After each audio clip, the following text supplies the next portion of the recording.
Yo, what is up, everybody? Welcome back to another episode of Cup Check.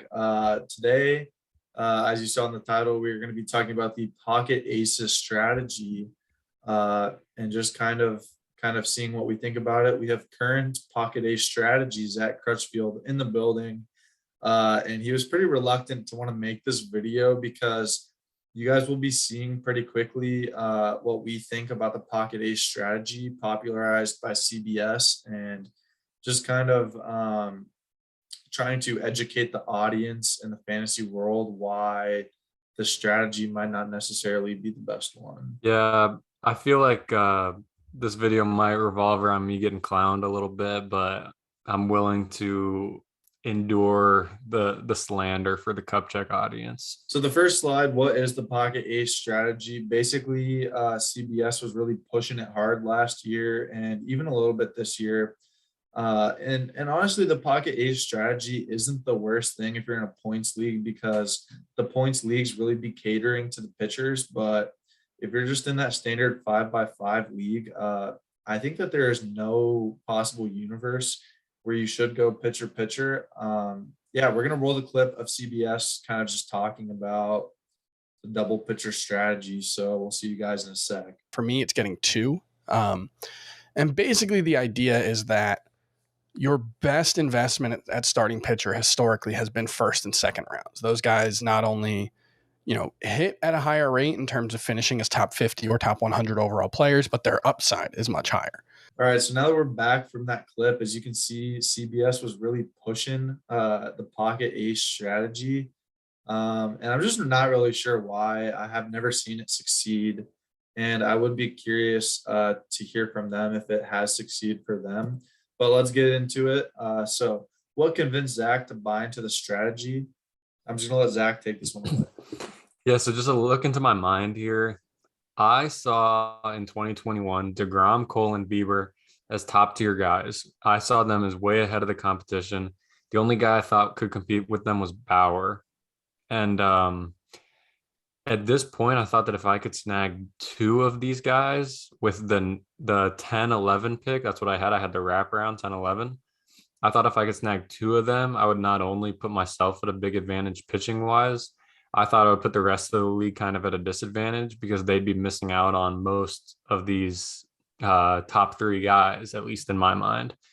The other thing, I saw the top of the first round hitters as very elite. Your Tatis, Acuna, Soto, Trout, Mookie, but I didn't see those later guys. Like at this time, it was Story, J Ram, Harper, Lindor. I didn't see those guys as quite on the same level, even though obviously like Harper won the MVP. And I figured that I'd be able to get similar talent hitting wise later in the draft. And then lastly, I just thought that both healthers would cut that. And then lastly, I just thought that both pitchers would be able to stay healthy through the season, which did not occur. Moving on, just kind of looking at the first four rounds of the draft. And honestly, this is the most important thing if you decide to go pitcher pitcher. So Zach there with the 10-11 went Bieber, Cole, passing on notably Freddie Freeman, Machado, J-Ram, Luis Robert, Harper. No one could have known to draft Vlad and Kyle Tucker, who kind of win that fourth, fifth round area. But yeah, as you can see, like the room for error is so slim when you go double pitcher because Zach's first hitter he chose was round 3, Aaron Judge, which Aaron Judge really panned out. So that was a great pick. And he really made up for a lot of the hitting production that was lacking his first 2 rounds. But his very next pick, Gleyber Torres. No. Yeah, which was quite the tough selection. As you can see, this double pitcher strategy could have been saved if you just picked Vlad Jr. just a few picks later. Might have made Zach look like an absolute genius and a half. But notably, Bieber getting injured really kind of shut this strategy down pretty early. And if you would have gone the opposite round with DeGrom, he would have had a really electric 1-2 for like the first half of the year. But as we have seen in the double pitcher strategy, it's all about the health of the two pitchers. And DeGrom getting hurt in the second half would have really hurt him. Yeah, and I'll speak on that for just a sec here. I actually ended up trading Glaber before the season started in a Bo Bichette trade. So I had Bo Bichette, ended up trading Bo Bichette for Story back when Story was seen as better than Bo Bichette, and then ended up trading Story for DeGrom while I traded away Shane Bieber in a different trade. A lot of trades going on. It was crazy.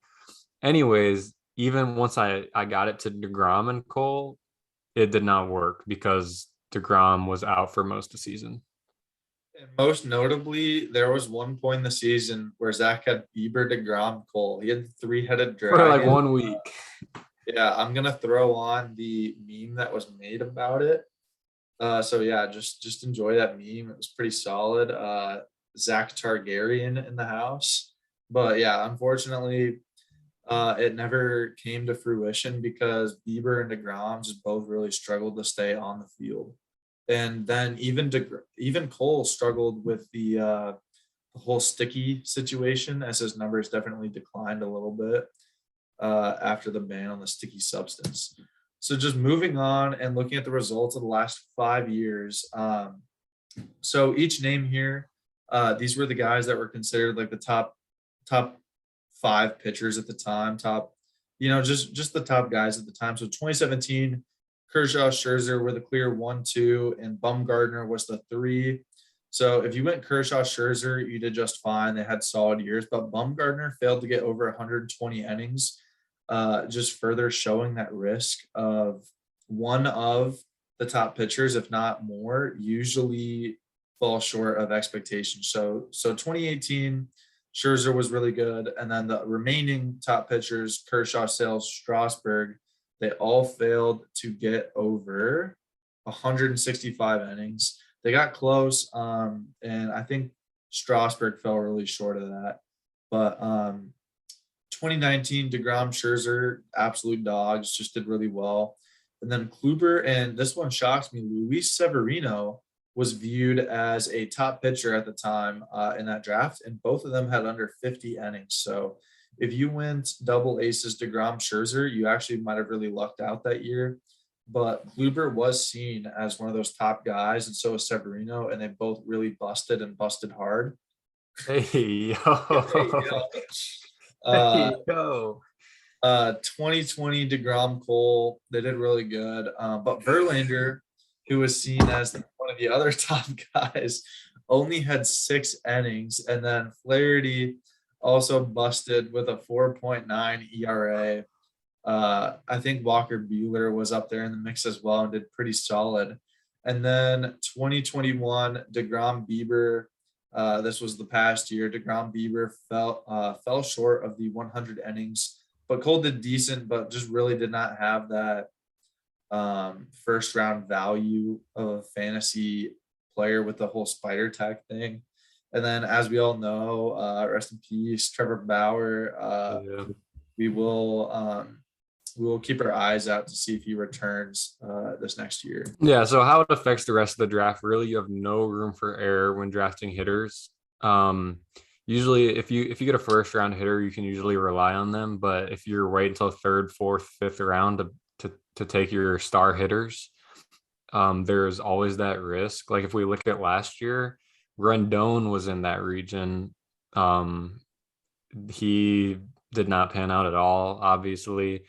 Gleyber Torres was in that area, and obviously he didn't span out either.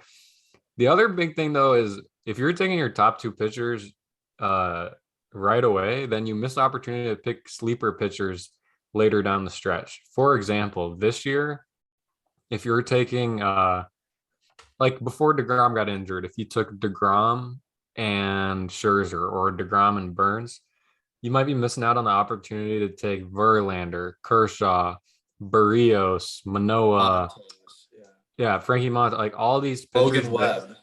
All these pitchers that could put up similar numbers. You're missing out on the opportunity of having open roster slots to pick them up late. So it really affects the rest of your draft and puts you in a hole from the beginning, in my experience. Yeah, that's the main thing. And just kind of like what we learned from last slide is that every single year, at least one of the top pitchers has really underperformed and really struggled. There hasn't been a year where just every top pitcher was healthy and just really balled out the whole year. Whereas every single year, there's a guy in that late 8 to round 15 range that ends up breaking out and just really overproducing and honestly replicating the production of one of those top aces. So just overall, the result of the double pitcher strategy, Zach ended up not finishing top four in runs. What? I'm sorry. I know I'm gonna get clowned here, but hey, I finished last place. It is what it is. Yeah, and I mean, he really set his hitting back. He did not finish top four in runs, homers, extra bases, and stolen bases, which those are pretty key categories if you're gonna win the league. Obviously, we got into the whole Trey Turner thing and the stolen base. You kind of want to be in that 4 to 5 range, but getting behind in runs and homers is really big. Not to mention finishing last in WHIP and in the bottom half of ERA while taking the two best pitchers just really puts into perspective that even if you take the two top pitchers, you still have to have a supporting staff around them because ERA, especially if you're in a head-to-head like category league, ERA can be won and lost based off of one Joe Schmo just deciding to go out there and throw up 7 earned and just tanking your ERA for the week. So even if DeGrom Cole just absolutely ball out for you in the week, Nestor Cortez or whoever else you have on the back half could just really tank your ERA and WHIP and make you lose the week. And then finally, Zach finished 10th of 10, which honestly, it's just a tough shake because if you look into the numbers, Zach's team really just underperformed. Like it should have done better than it did. It was not the 10th. It was not the worst team. It just did not come together. Yeah, I think it was 7th in the regular season, and then the playoffs we fell apart big time. So just overall, the double pitcher strategy is just too much risk for not enough reward.